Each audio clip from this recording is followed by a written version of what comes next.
O que que a gente avalia, tá? O que que a gente considera na análise de urina?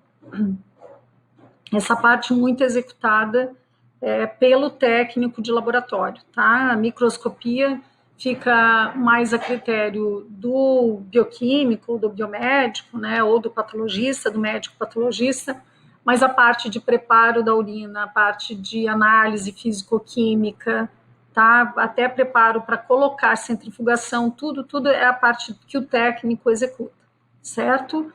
Então, se a gente tivesse em laboratório, a gente até realizaria uma análise de urina, né?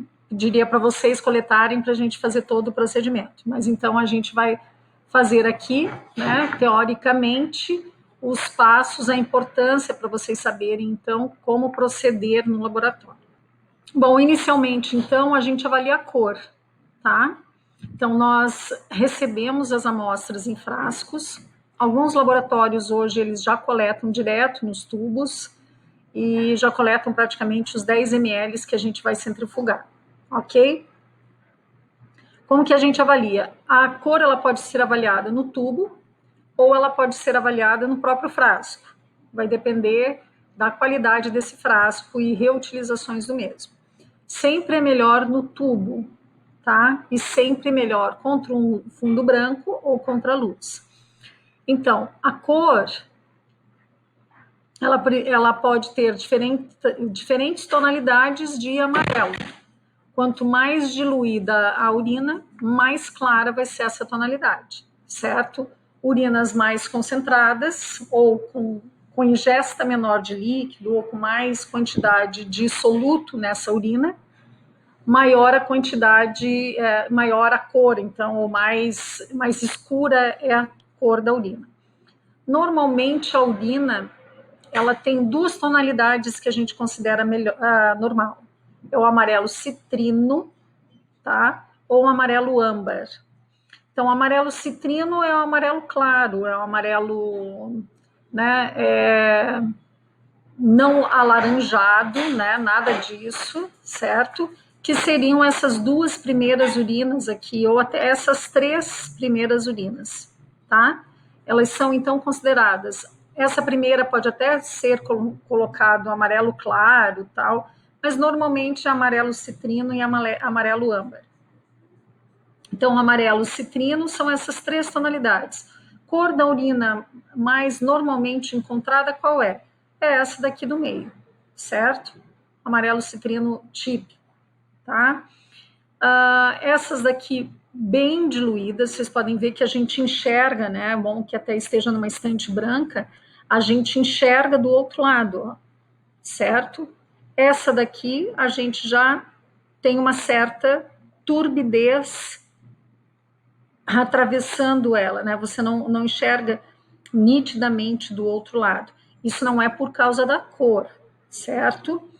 A cor são essas tonalidades. Vejam, esse daqui é um amarelo âmbar, né? Um amarelo mais escuro, mais cor de garrafa, vamos dizer assim, ok? E essa daqui, uma urina cheia de hemácia, tá? Com sangue. Então, ela é avermelhada. Então, cor da urina, vermelha, ok? Avermelhada, levemente avermelhada. Pode ser verde? Pode. Pode ser azul? Pode, tá? Normalmente, ela está ligada ao uso de medicamento ou de algum corante. Por exemplo, experiência pessoal. Uma vez a minha filha passou o final de semana com o pai, quando voltou, a urina estava azul. Eu disse, nossa, né? Ou seja, já leva aquele choque, né? Eu disse, você comeu alguma coisa, filha, diferente? Ela disse assim, comi um algodão doce. Disse, beleza, o que é isso? É o corante. O corante foi eliminado, né, do corpo. Claro, ela ingeriu, né, o algodão doce de cor azulada, verde. Esse corante foi absorvido e ele foi o que? Ele foi filtrado, né? Ele foi eliminado através da urina, certo? Sendo assim, pode aparecer outras cores, né, de urina normal, certo? diferentes tonalidades de amarelo, produção e excreção constante de urocromo. Urocromo é uma substância, então, que é o urobilinogênio, por exemplo, ele é eliminado, né, através da urina, deixando essa cor avermelhada.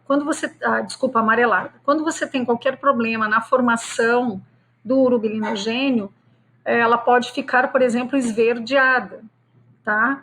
Por quê? Porque não houve a transformação da bilirrubina em urobilinogênio, deixando a cor assim esverdeada. Podemos ter uma cor marrom? Sim, podemos. Normalmente também, pela presença ou de bilirrubina, ou presença de hemácias degradadas, tá? Que daí a hemoglobina, né, libera ferro, tal, e daí você pode ter a presença da cor marrom. Presença, vamos pensar aqui, alguns medicamentos, como eu falei, por exemplo, o Pyridium, né? Quando você usa para uma infecção urinária, ela pode ficar esverdeada ou azulada, certo? E medicamentos, tá? Ele reflete, então, a cor, um bom índice de concentração urinária e hidratação. Então, como eu falei, quanto mais clara, mais diluída está essa urina, tá? Cor e presença de patologias. Então, eu posso ter um problema hepático, isso refletir na urina? Pode, tá? Então, como a gente falou, exemplo da bilirrubina. Alguma hemorragia, tá? Alguma quebra de hemácia em excesso, isso pode deixar a cor da urina também um pouco mais avermelhada ou um pouco mais marrom. Diferenças de termos utilizados entre laboratório, então, como eu comentei, normalmente a gente utiliza amarelo citrino ou amarelo âmbar, tá, para cores normais de urina, não entrando muito em amarelo pálido, amarelo claro, amarelo... Não, isso vai muito do laboratório. Mas normalmente a padronização é amarelo citrino e amarelo âmbar são urinas normais, tá? Amarelo citrino, certo? Diferenças de termos utilizados, então, entre laboratórios. A padronização é importante, então sempre não é a Rosane utiliza só essas 3 cores, daí vem outro técnico e utiliza outras denominações. Então, tudo aquilo que foge do amarelo normal, daí sim, está marrom, está vermelho, essas cores são cores importantes para o médico, né, para avaliar. Agora, dentro dos amarelos normais, normalmente usar 2 termos está ótimo, tá, gente? E treinamento de pessoal, treinamento para esta avaliação. Então, como eu falei para vocês, eu tento sempre erguer essa estante aqui, tá? Então, vamos lá. Vamos avaliar aqui. Vejam só, essa urina 1, ela é amarelo bem claro, certo? Eu diria 1, 2 e 3 amarelo citrino. Independente aqui se ela é claro ou mais escuro, amarelo citrino. A densidade, quando a gente for avaliar, ela já vai refletir esse amarelo. Se está bem diluída, o amarelo vai ser o quê? A densidade vai ser o quê? A densidade vai ser menor. Se ela está mais concentrada, a densidade vai ser maior, ok? Então, a urina 1, 2 e 3, amarelo citrino. A urina 4, amarelo âmbar. E a urina 5, vermelha, tá? Urina 1 e 2, a gente olha através dela, certo? A gente vê a partezinha da estante ali atrás, ó, perfeitamente, ok? Então, ela é uma urina não turva, límpida, a gente diz, límpido.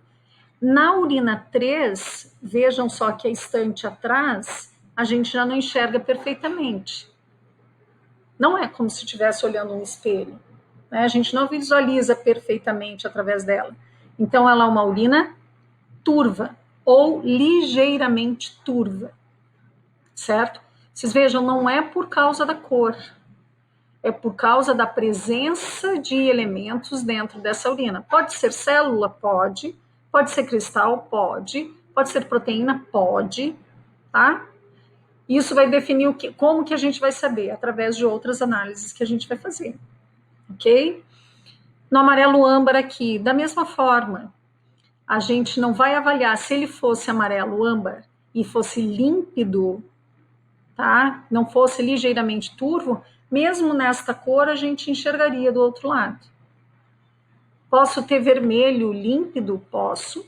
Posso ter vermelho turvo? Posso. Posso ter vermelho ligeiramente turvo? Posso. A composição, ela não, a cor não exclui a turbidez. Ou a turbidez não exclui a cor. Ah, eu posso ter um amarelo claro aqui, um amarelo citrino, tá? Na urina 1 e 2, e ela ser turva? Posso, tá? O que define, então, cor é a cor, é a paleta de cores, certo?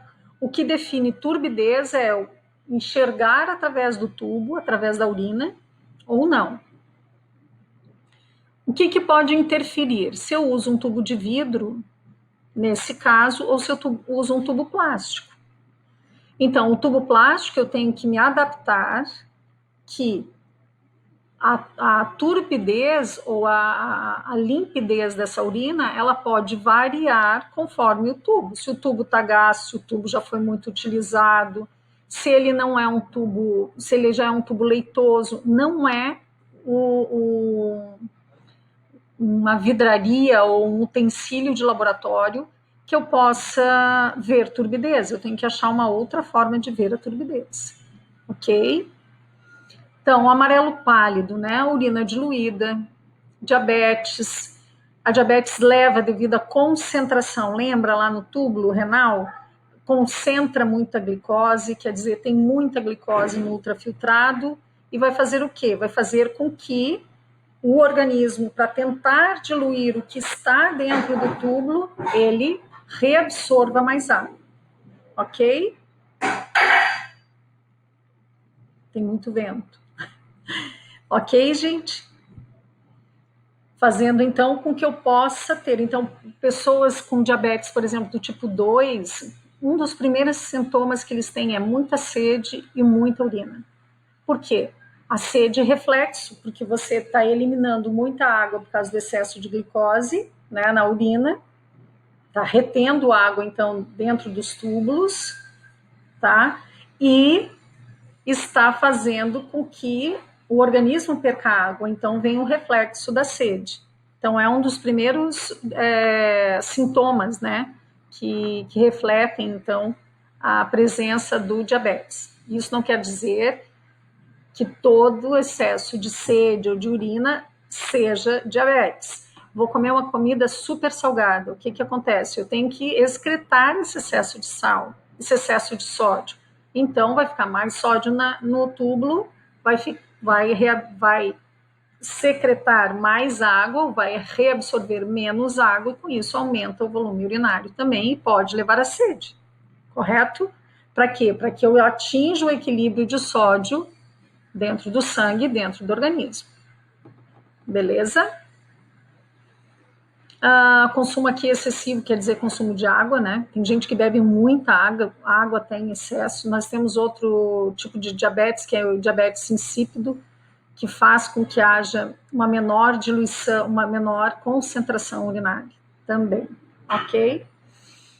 Amarelo, urina normal, então foi o que eu disse, um amarelo citrino, seria um amarelo pálido, amarelo, né, turvo.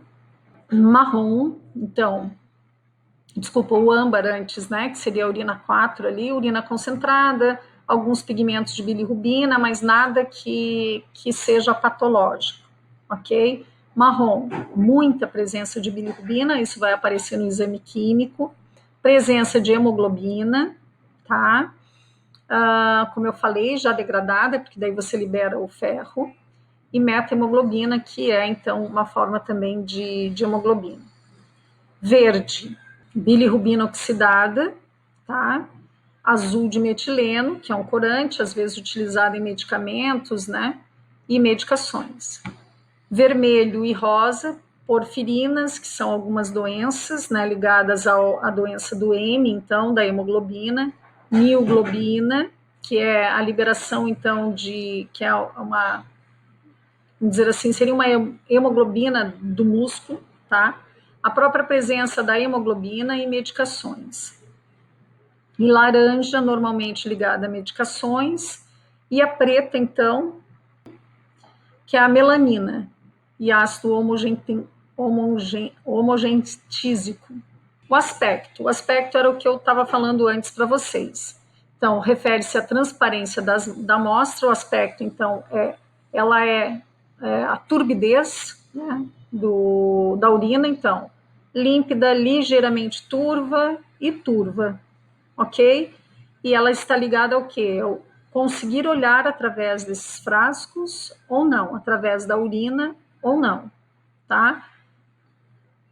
Esse aspecto turvo, né, ou ligeiramente turvo, ele pode, então, estar ligado ou não a patologias. Normalmente, quando ele está muito turvo, é uma infecção urinária ou excesso de cristais, que pode, então, refletir na presença de cálculos renais, tá? Ou até da alimentação. Voltando um pouquinho, gente, a urina aqui ela pode estar mais verde também, às vezes, devido a algum tipo de alimentação, tá? Verde, azulada, como eu falei. Não é só através de corantes, às vezes você pode ter variações ali. Levemente avermelhada, por exemplo, quando a gente come muita beterraba, tá? Tem pessoas que eliminam muito a cor da beterraba. Então, a urina ela pode ficar mais avermelhada ou levemente avermelhada ou puxando para um âmbar, tá? De um âmbar para o vermelho. E até as fezes, por exemplo, podem ficar mais escuras, ok? Voltando aqui, eu vou lembrando e vou sinalizando para vocês. O recipiente, então, ele tem que ser transparente, né? Conforme a gente já tinha falado. Então, quais são os termos mais utilizados? Transparente e límpido. Normalmente, mais utilizado é o límpido, tá? Semiturvo ou ligeiramente turvo, certo? Turvo ou opaco, mais utilizado é o turvo. E o leitoso também pode ser utilizado.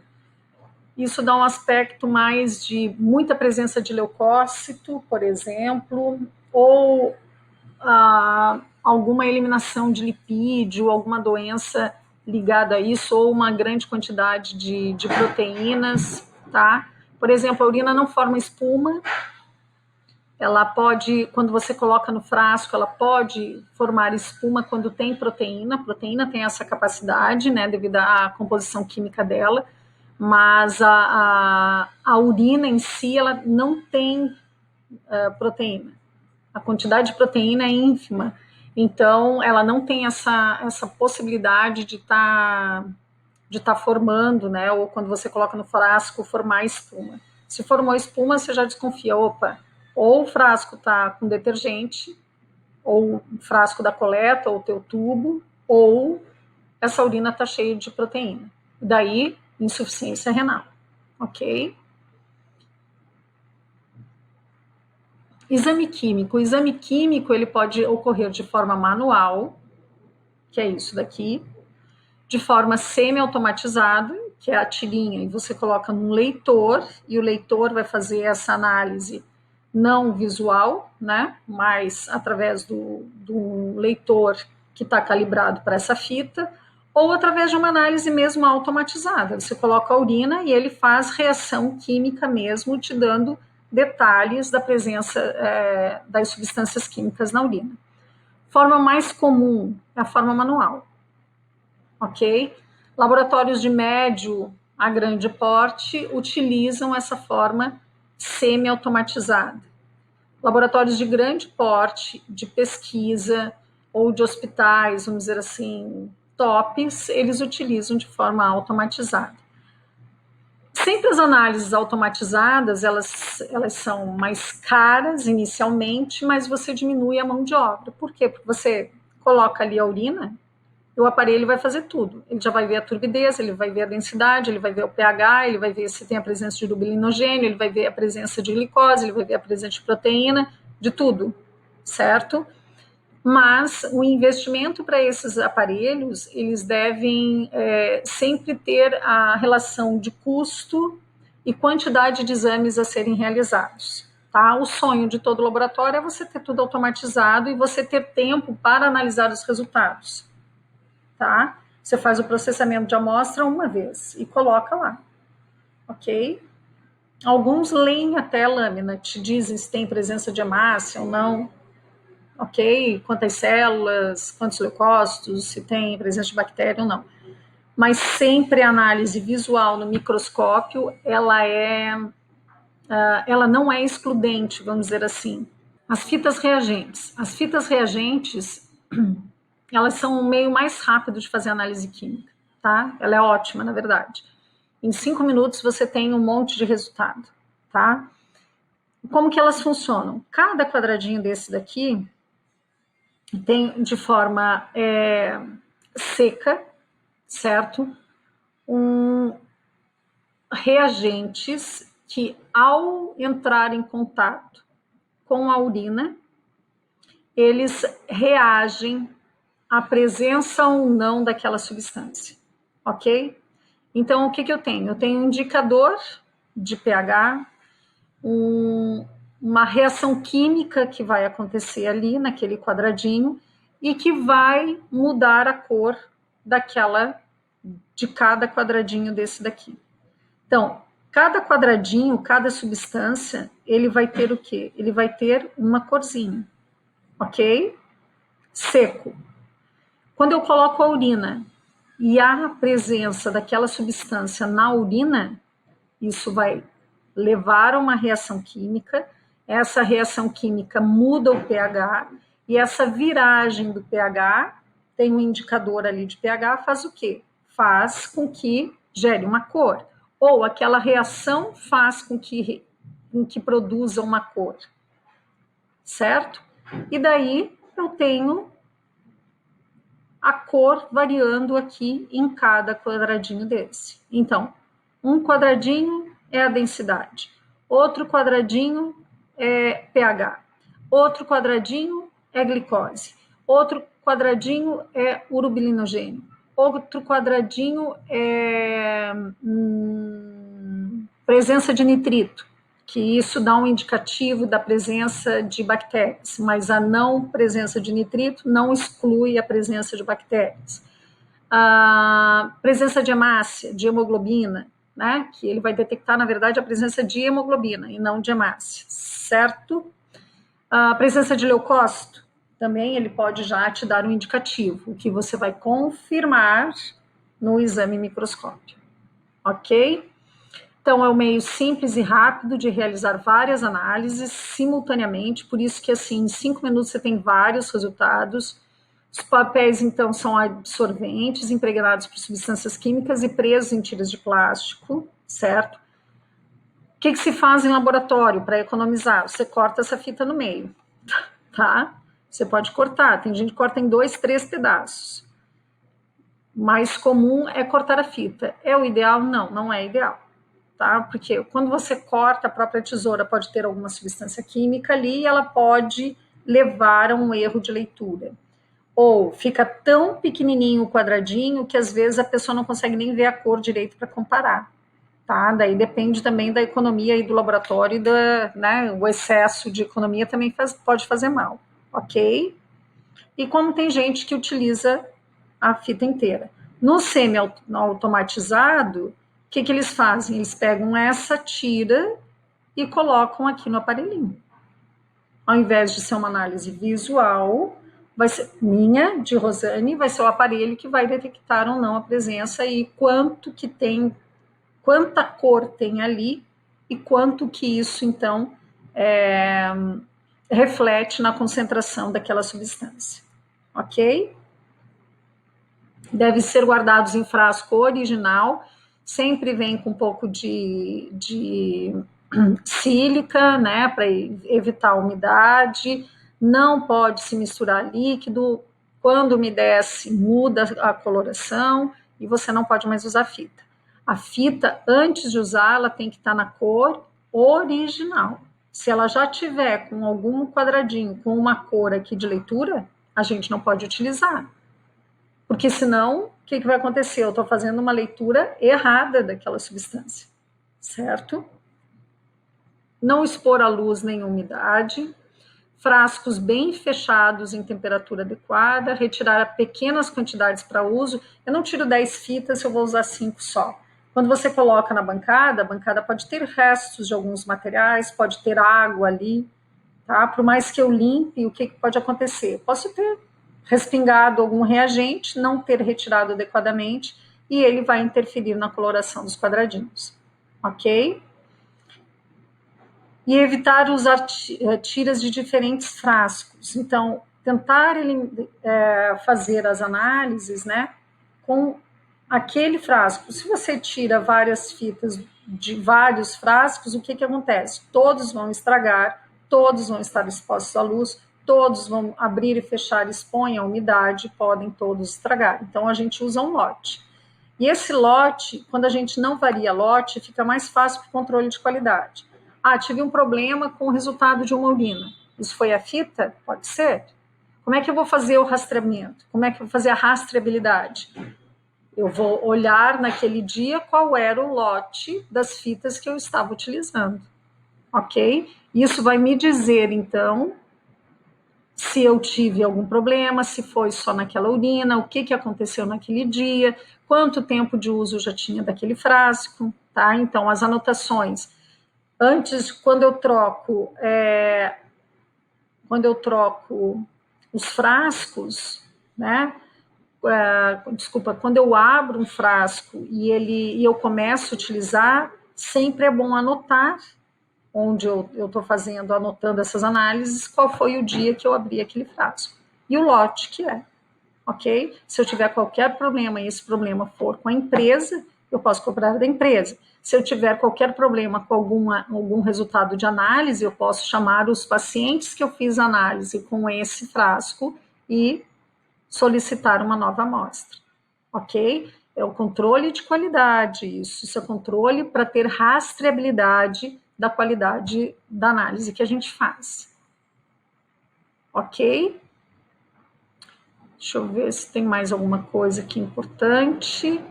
O que a gente faz também é tentar não encostar a fita. A tendência da gente é que a gente coloque a fita sobre o frasquinho, né? Que a gente pegue aqui, ó, e encoste e vá passando aqui.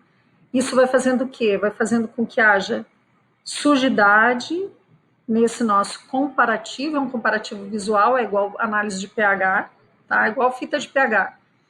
E a gente pode começar a ter erro de interpretação também pelo nosso gabarito que está aqui, ele estar contaminado. Beleza, gente? Acho que aqui é isso. Se eu lembrar de mais alguma coisa, a gente volta logo, tá bom?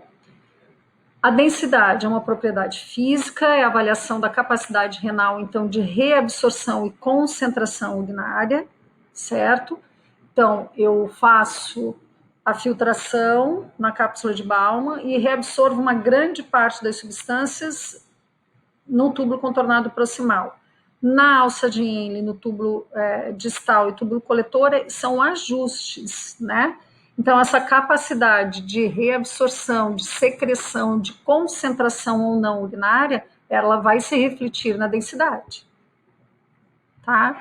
Quantidade de água ingerida por aquele indivíduo também vai refletir na densidade. A estimação indireta da gravidade específica, né, que é a densidade, apenas solutos iônicos, certo? E valores de referência, então, de 1000 a 15 a 1025. Esse é o valor de referência, esse é o valor dentro da normalidade da maioria da população, que não apresenta patologia, ok? Posso ter urinas menos densas? Posso. Posso ter urinas mais concentradas? Posso. Vai depender do quê? Muito da ingesta também de água, né? E de patologias referentes àquele indivíduo. pH. Papel na regulação do equilíbrio ácido básico. Lembra que eu falei? O sódio é feita o transporte, então, de sódio e H+, né? Um contrafluxo. Então, eu retenho sódio e retenho o H+, e retenho o sódio na urina, ou ao contrário, tá? Então, isso tudo vai interferir no pH sanguíneo. Então, o que a gente pode dizer? Que o rim, ele é um regulador de pH sanguíneo, ok? Qualquer variação de pH que nós tenhamos, seja por respiração ou pelo controle metabólico, vai se refletir no rim. Pode ser primariamente, tá? Quando ele tenta regular, por exemplo, algum erro metabólico, né? Quando a gente fala metabólico, referente, não referente às trocas gasosas, tá? Inicialmente. Depois, claro, a compensação vai se dar também pela troca gasosa. Então, são dois grandes reguladores de pH que nós temos, o rim e o pulmão, tá? Falou em pH sanguíneo, a gente tem que pensar a função, então, a integridade, né, do rim, a integridade dos néfrons, ele reflete na regulação do pH sanguíneo. Então, pacientes que têm insuficiência renal, eles tendem a ter problemas também na regulação do pH sanguíneo. Tendo problemas na regulação do pH sanguíneo, nós temos problema no processo metabólico do indivíduo, de forma geral. Detecção, então, é a regulação do equilíbrio ácido básico, né? Tentando regular e mantendo o pH sem muitas variações, mínimas, na verdade, a gente tem que ter. Detecção de possíveis distúrbios eletrolíticos, sistêmicos, de origem metabólica ou respiratória, foi o que eu expliquei. E os valores de referência, então, normalmente, entre 5,5 e 6,5. É o pH normalmente. Tá? Podemos chegar a 5? Podemos, mas normalmente de 5,5 a 6,5.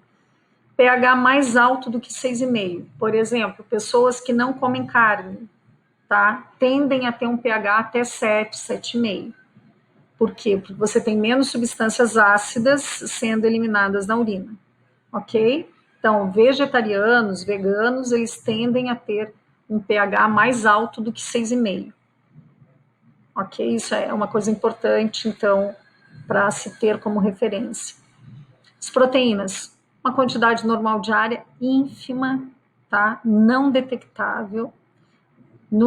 Nas reações normais que a gente não detecta a presença de de proteína, tá? A proteína, como eu falei para vocês, ela é então repelida e ela tem um tamanho maior. Então, normalmente ela não passa pela cápsula de Bowman e ela também não é secretada para os túbulos, também devido ao seu tamanho. Pode haver passagem? Pode. Quando eu perco o quê? Perco a capacidade de filtração. Então, a filtração, eu estou com dano de néfron, o néfron não está funcionando direito e eu deixo essa proteína passar, tá? E eu não reabsorvo essa proteína. Então, o que acontece? Dano do néfron e dano da regulagem, então, de proteínas. É um problema, porque a gente não deve perder proteína. A principal proteína que tem no sangue é a albumina. A albumina é um grande transportador de substâncias e também um grande regulador do equilíbrio osmótico. Lembra que a gente falou? O equilíbrio osmótico está ligado à concentração. Então, se eu perco proteína no sangue, qual é a tendência? De eu reter mais água no rim. Eu excretar mais água. Com isso, eu diminuo o volume sanguíneo. Diminuindo o volume sanguíneo, diminui o extrasanguíneo e com isso eu posso ter perdas nas trocas entre as células, né? E com isso menor absorção e menor metabolismo. Ok? Outra coisa que pode acontecer, disfunção renal, disfunção então na função do néfron, pode fazer com que algumas proteínas chamadas benzidiones, tá? Elas se precipitem, elas fazem parte dos túbulos e elas se precipitam. Como é que elas aparecem na urina? Elas aparecem na forma de tubo. É um formato de tubo, tá? Quadradinho, assim, aliás, retangular, que é o formato do túbulo, gente. Ele não é um tubo, então é esse formato que vai aparecer na urina, tá? são em cilindros que a gente chama, porque ele tem esse formato cilíndrico, certo? Que é o formato do tubo. Então, essas proteínas, elas precipitam, elas são eliminadas na urina com esse formato, e quando você tem, por exemplo, a presença só desse cilindro, sem, ele é meio transparente, assim, né, na visualização microscópica, você pode, por exemplo, febre, né, pode ter, você muda a permeabilidade ali da membrana e com isso você pode ter eliminação de proteínas.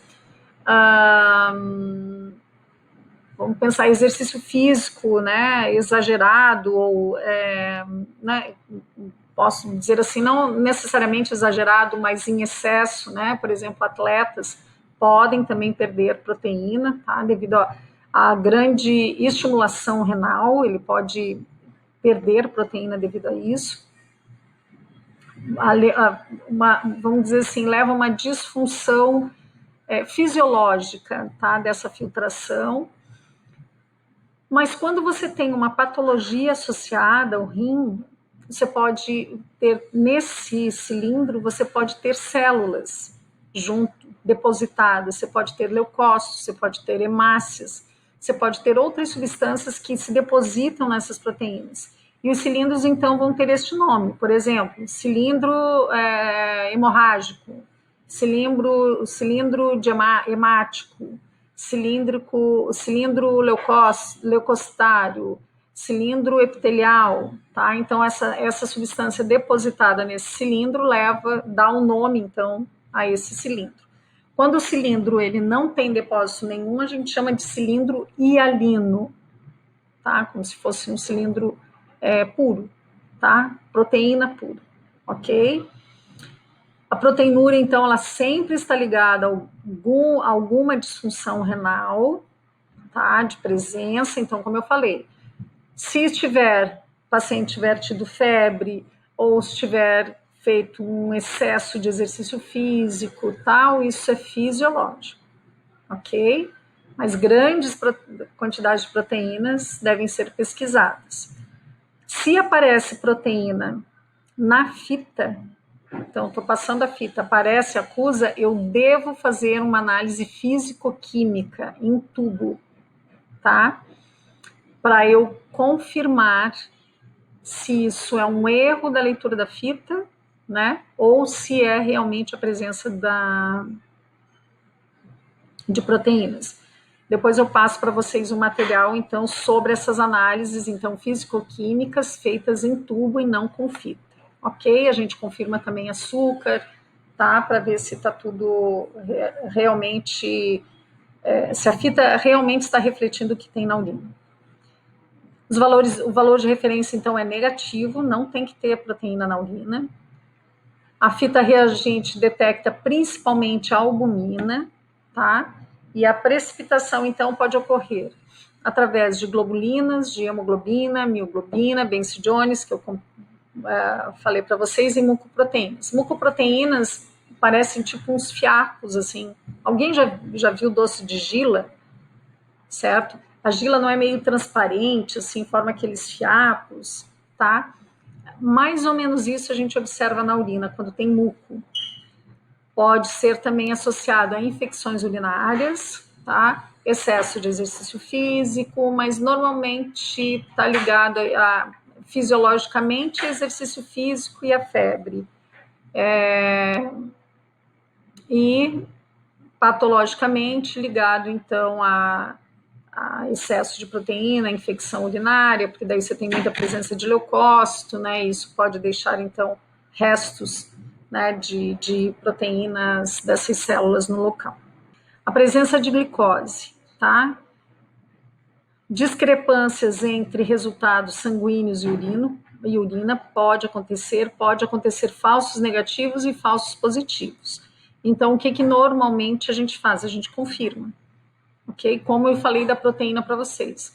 A gente faz uma análise físico-química em tubo, confirmando, então, a presença ou não de glicose na urina. Falsos negativos está ligado, então, por exemplo, você pode ver pela densidade, né? Às vezes está uma densidade super baixa e não tem por que ter a glicose ali, então a gente normalmente a densidade está alta, né? E ela não detecta. Refrigeração, tá? E a formação de corpos cetônicos. Então, devido à glicose em excesso, na verdade, já foi transformada em corpos cetônicos. Então, você não está detectando a presença de glicose, mas você tem como detectar o corpo cetônico. Falsos positivos, normalmente devido à presença de agentes oxidantes, tipo vitamina C, oxidantes ou vitamina C, ok? Tempo de formação da urina, lesões tubulares, né? Então, você, como a gente colocou, se há uma lesão tubular, não há uma secreção, não há reabsorção, e com isso você pode ter eliminação, então, a presença da urina, de glicose na urina. Cetonas. Cetonas, então, são o quê? Cetonas são é a degradação da glicose, né?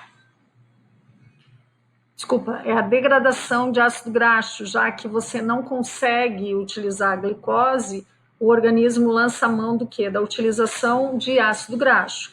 A degradação de ácido graxo leva à formação de corpos cetônicos, ok? Então, avaliação de diabetes mellitus, né, pode levar a uma cetoacidose ou jejum prolongado, da mesma forma, é o mesmo problema. Você não tem açúcar, a célula lança mão, então, da utilização, o organismo, então, lança mão da utilização de lipídios para a obtenção de energia, e com isso você tem a formação de corpos cetônicos, tá? Valor de referência, como a glicose, negativo. Fita positiva sem diabetes, dieta rica em proteínas e pobre em carboidratos. Dieta cetogênica, a gente diz, ou devido a medicações. Então, aquela low carb, né? High protein, o que leva? Leva à formação de corpos cetônicos. E com isso você muda todo o metabolismo e, consequentemente, a presença na urina de corpos cetônicos, que não é o normal acontecer, tá? Fita negativa em pacientes com aparente cetoacidose. Lembrar que os corpos cetônicos, eles são voláteis, certo? Então, quanto mais tempo eles ficam, essa urina fica sem fazer análise, maior a probabilidade de que você tenha perda dos corpos cetônicos por evaporação, tá? Aqui, então, tem o ciclozinho, né, para a gente lembrar da glicose. Então, a glicose, ao ser metabolizada, ela vai formar o piruvato, e o piruvato pode ser quebrado em lactato ou em acetilcoenzima A, que é o ciclo, essa acetilcoenzima A, ela entra no ciclo de Krebs, tá? E vai formar, aqui então, libera CO2, vai formar ATP e tal. Quando a gente utiliza a gordura, o ácido graxo, ele também forma acetilcoenzima A, que também vai entrar no ciclo de Krebs. Só que essa acetilcoenzima A, ao ser produzida, ela vai formar, então, os corpos cetônicos. Tá? Pode ser utilizada ou pode ser eliminada. Outra substância que pode aparecer, bilirrubina. Então, como a gente falou, indicação precoce de hepatopatias, valor de referência negativo, não tem que aparecer nada, ok? Como que acontece isso? Isso aqui a gente vai ver de novo lá na bioquímica, ok? Mas vamos lá. A bilirrubina, então, tá? Ela é formada pela degradação, então, da hemoglobina, certo? E ela formada, ela é degradada. Ela é degradada, então as hemácias, tá? As hemácias morrendo, o que elas vão formar? Então, liberam hemoglobina, globina e o M, certo? Hemoglobina se dissocia em globina e o M é transformado em bilirrubina. A bilirrubina, ela é levada para o fígado para ser o quê? para ser metabolizada, para poder ser transformada e ser eliminada. A bilirrubina é conjugada, tá? E é eliminada pelo intestino. No intestino, ela sofre ação bacteriana, certo? E é transformada em urobilinogênio. O urobilinogênio é solúvel em água, então ele vai ser eliminado no rim. O urobilinogênio também pode ser transformado em estercobilinogênio, que não é hidrossolúvel. E o estercobilinogênio forma estercobilina, que daí é eliminada pelas fezes. O urobilinogênio forma a urobilina e é eliminado pela urina. Ok? Nitrito, avaliação de processos infecciosos, né, do trato urinário. Deve estar ausente. A presença de nitrito leva a pulga atrás da orelha. Tem bactéria. Pode ter erro na leitura? Pode. Tá? Deu negativo, não tem bactéria. Não. Não são todas as bactérias que produzem nitrito. Então, nitrito positivo indicativo de infecção urinária. Nitrito negativo não exclui a infecção urinária, porque nem todas as bactérias produzem nitrito. Ok? E os leucócitos. As esterases são enzimas, então, que degradam, né, principalmente a camada lipídica ali dos micro-organismos. Então, essas esterases, na verdade, é que são detectadas, ok? O exame microscópico. Exame microscópico, então, é o que a gente chama do parcial de urina, né? Nós temos dois nomes para o parcial de urina ou exame quantitativo, ou chamado de Almeida, que foi quem, então, fez a outra técnica. As duas a gente precisa de 10 ml de urina, certo? O parcial de urina, a gente utiliza tubo normal, tubo de fundo arredondado, e o exame quantitativo, a gente utiliza o tubo cônico, tá? Ou o tubo Falcon, hoje mais conhecido. Tanto um quanto o outro, ele vai levar a microscopia, tá? Tudo isso que a gente falou, de análise de cor, de tudo isso faz parte do exame de urina, seja do parcial de urina ou do exame quantitativo. Ou seja, o parcial de urina ele é um exame semi-quantitativo. Por quê? Porque ele não é tão preciso quanto o exame quantitativo, que também já tem erros, certo? Já que é uma análise, na verdade, microscópica de leitura visual, ok?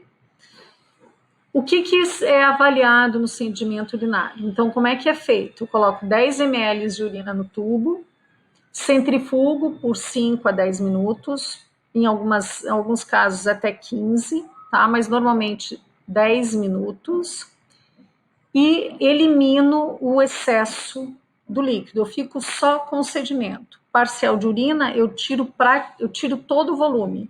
Fica só um pouquinho de urina, que eu vou diluir o sedimento que se depositou devido à centrifugação.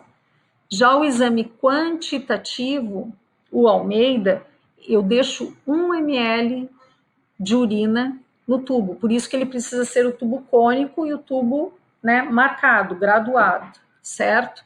O que eu vou ver? Eu vou ver se há presença de células do trato urinário, vaginal ou uretral, tá? Posso ter células do túbulo renal? Posso. Posso visualizar? Posso. Ok? Depois a gente vai ver, são formatos diferentes.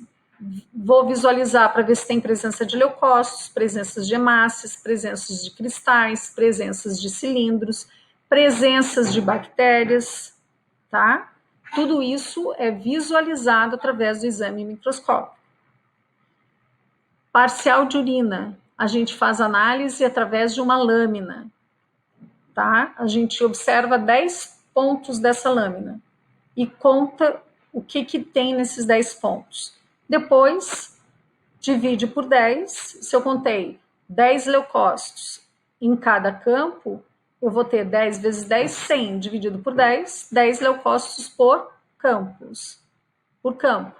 Aí eu contei, um deu 2, outro deu 4, outro deu 3, outro deu 2, outro deu... O total deu 15.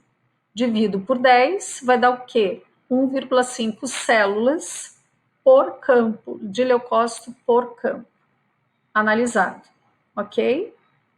Já no exame quantitativo, que é o exame, então, de sedimentoscopia ou o exame de Almeida, o que a gente faz?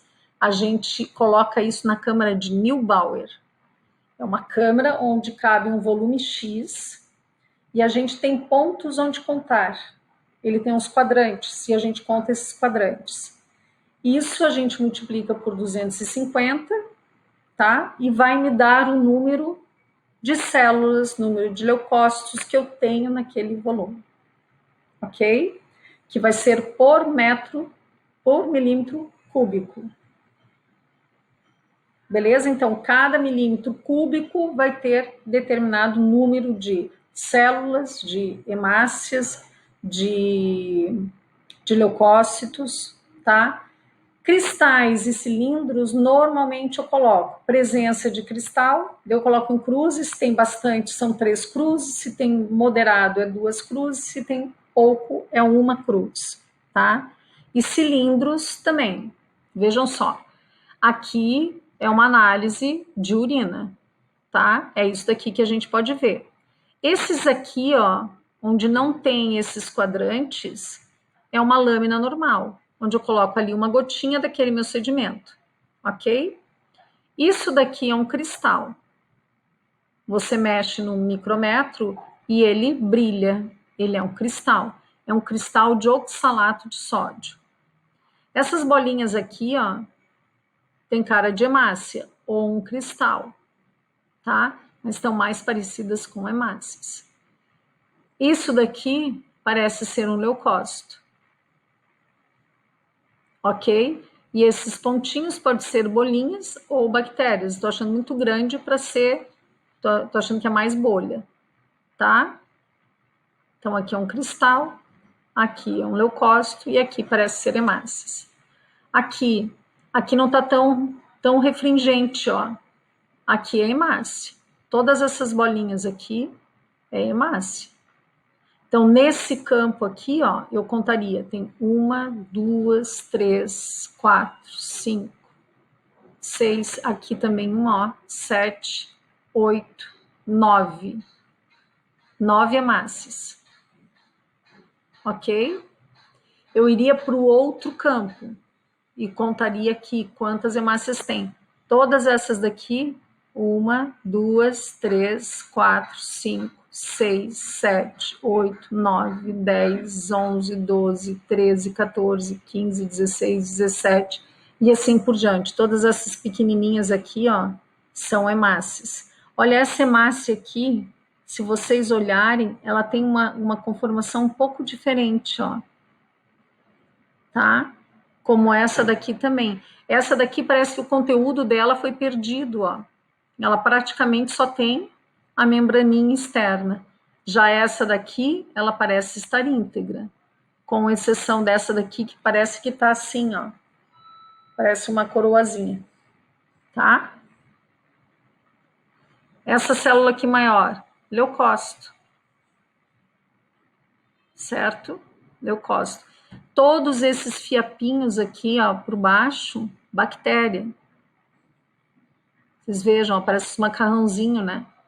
Isso aqui é bactéria. Então, esta urina aqui, eu diria o quê? Ela está com infecção urinária. Muita bactéria, médio, moderado, tá? Então, eu colocaria no exame flora bacteriana ou presença de bactérias moderadamente, ou moderado, certo? Isso daqui representa, parece o que, gente? Um espermatozoide. Homem pode ter presença de espermatozoide, mulher pode ter? Pode. Caso a mulher tenha relação sexual e vá coletar o exame, tá? Mas normalmente no resultado da urina feminina, a gente não cita a presença de espermatozoide, né? Porque isso é constrangedor. Agora, de homem, isso é importante. Às vezes, o homem tem algum problema de ejaculação que isso possa ser resolvido, né? Pelo médico, ok? Vamos ver. Isso daqui tá meio esquisito, tá? Mas parece mais era um tipo de célula, tá? Pode ser do túbulo, pode ser da bexiga é mais redondinha. Deixa eu ver se tem mais alguma coisa aqui. Todas essas células aqui, leucócito, olha só como o leucócito fica. Lembra que a gente olhou, o leucócito ele é bonitinho, né? Ele tem um formato todo. Depois a gente vai ver também na parte de hemograma, mas na urina ele está sendo utilizado, né? Ele está sendo necessário naquele local. Então todas as enzimas, esses grânulos que são grânulos cheios de enzimas, ele está utilizando para degradar as bactérias que estão no local, tá? Aqui até parece que é uma tricomonas, mas não dá para a gente ver muito. Então, muitos leucócitos aqui, certo? Isso daqui é uma célula do epitélio vaginal, então uma célula grande, uma célula meio disforme, tá? É normal aparecer em urina, mas se tiver demais, ou foi uma má higienização, que normalmente daí a gente pede para coletar uma nova amostra, que tem 3 células, olha. Tem uma aqui e outra aqui, ó. Tá?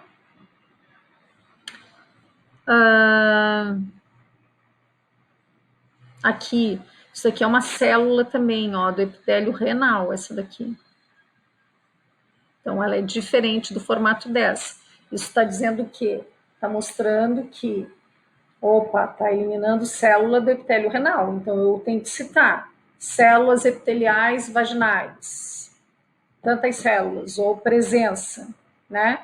Presença de tantas células, daí eu posso especificar essas células, se eu souber.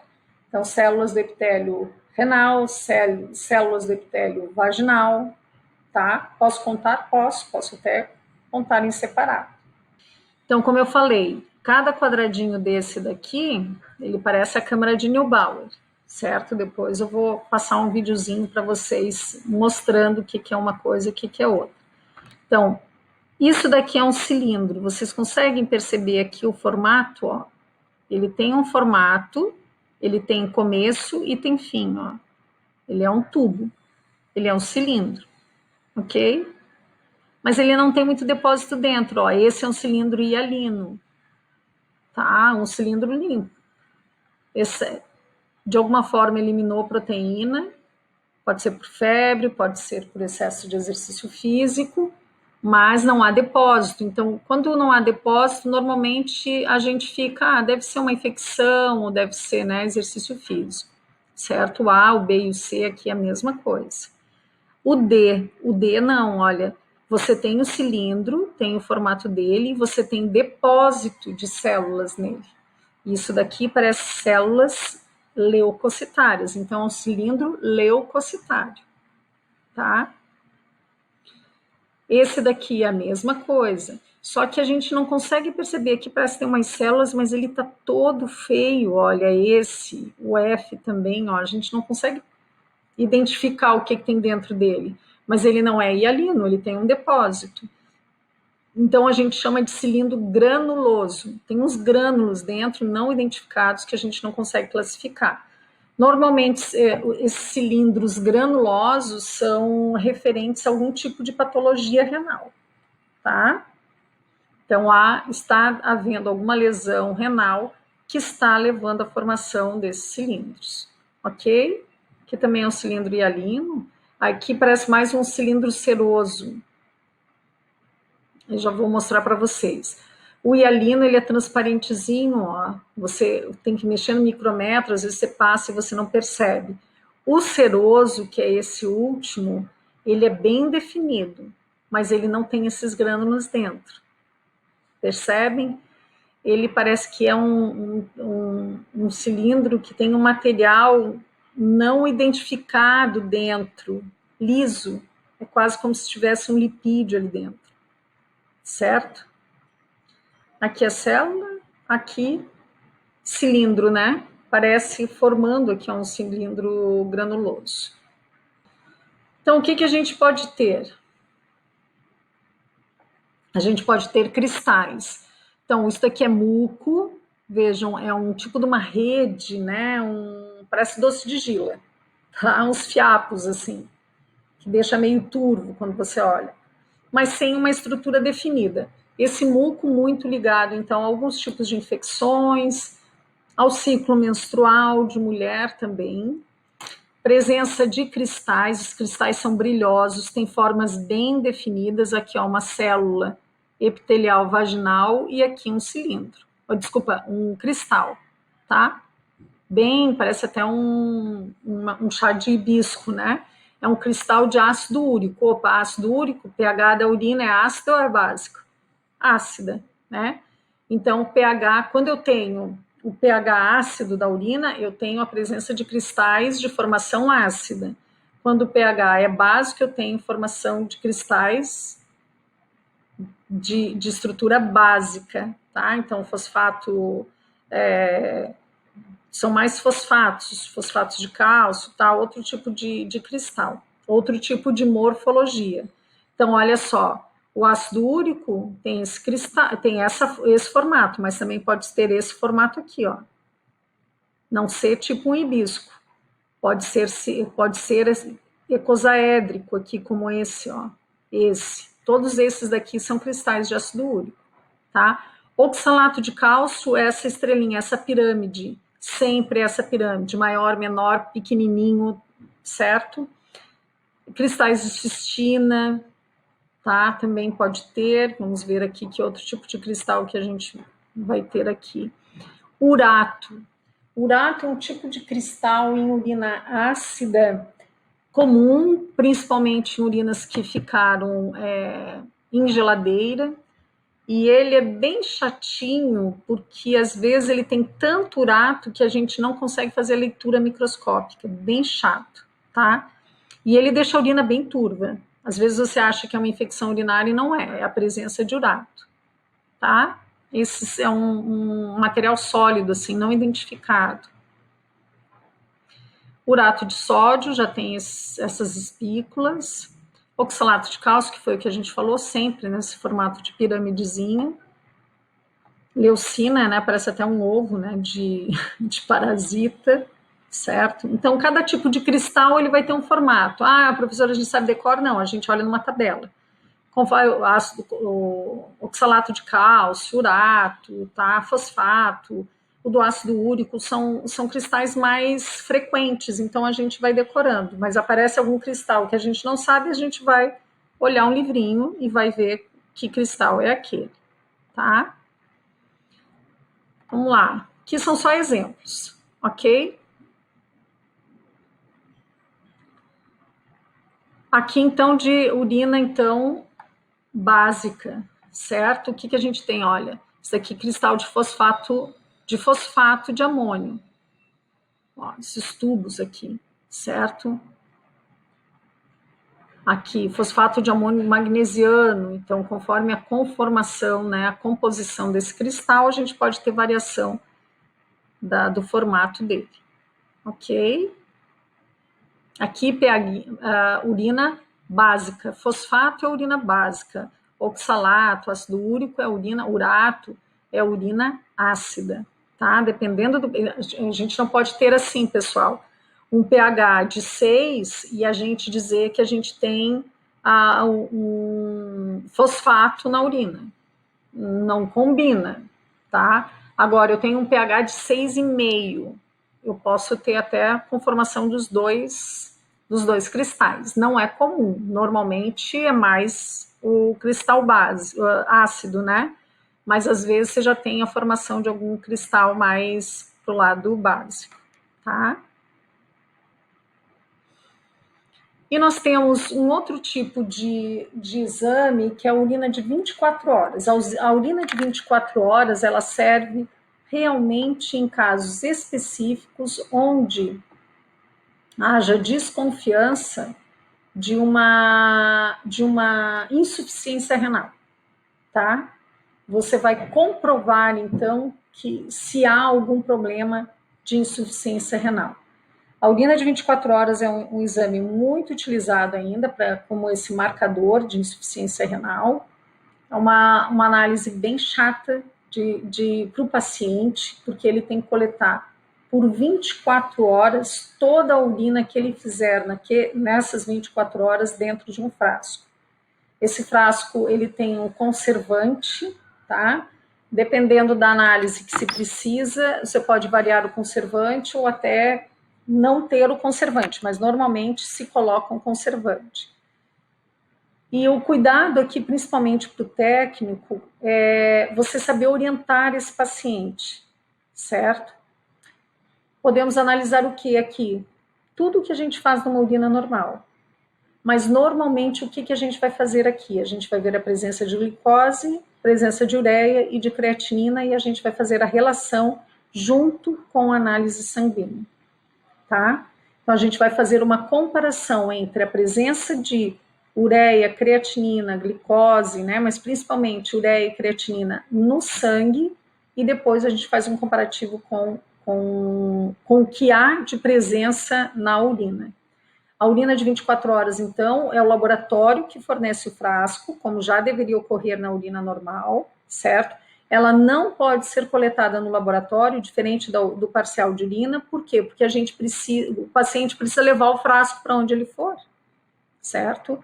Muitas vezes precisa deixar na geladeira ou não, vai depender do tipo de análise, tá? Mas, quais são as orientações? Primeira urina da manhã daquele paciente, ele vai desprezar, não vale. A partir dessa hora, dessa primeira urina que foi desprezada, toda urina que ele fizer, ele vai ter que coletar no frasco. Por quê? Porque a relação é com o volume urinário daquela que o paciente está produzindo. Então, Rosane, eu posso produzir 800 ml, ou posso produzir 1 litro, ou posso produzir 1,5 litro, ou posso produzir somente 300 ml. E a relação da quantidade de substância que está dentro é com relação ao volume urinário, ok? Então, eu vou ter miligramas por ml ou miligramas por litro de urina, ok? De determinada substância. Eu tenho 2 miligramas de creatinina por litro de urina, ou por 1 ml de urina. Ótimo, ok, gente? Toda a urina colhida, então, deverá ser armazenada em frascos limpos e mantida sob refrigeração, tá? Pode ter alguma variação aqui, dependendo da análise que for feita, mas isso daí é indicativo naquela análise, vai dizer se pode ou não refrigerar e se pode ou não ter algum conservante. E após a última coleta, o paciente leva essa amostra para o laboratório o mais rápido possível, certo?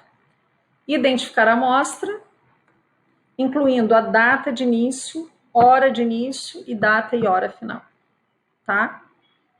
O que a gente pode fazer? Qualquer tipo de exame. E qualquer tipo de exame bioquímico a gente pode fazer na urina, certo? Quando a gente falar da análise bioquímica, a gente fala um pouquinho mais também sobre esses exames na urina. Por que a urina de 24 horas é importante e por que ela é utilizada, né, para esse parâmetro, então? Lembrem, gente, a urina é o quê? É o filtrado do sangue. E ela tem reabsorção, filtração, reabsorção, secreção e excreção. Sendo assim, o que está aparecendo na urina é o reflexo do funcionamento do nosso corpo, é o reflexo do que possui no sangue. Então, a pergunta, né, da aula passada, professora, como é que funciona a hemodiálise? É o rim. Como é que funciona a diálise? É o rim, certo? É uma máquina, é uma membrana que faz a função renal. O que precisa? O que essa máquina vai ter? Essa máquina vai ter diferentes tipos de concentração. A Rosane precisa eliminar mais potássio. Então, eu vou ter que colocar o que na máquina? Menos potássio. para que consiga remover o potássio de dentro do meu sangue, ok? A pessoa precisa eliminar a glicose. Eu não posso ter glicose. Eu preciso remover essa glicose do sangue. É como funcionam os nossos néfrons. É exatamente isso.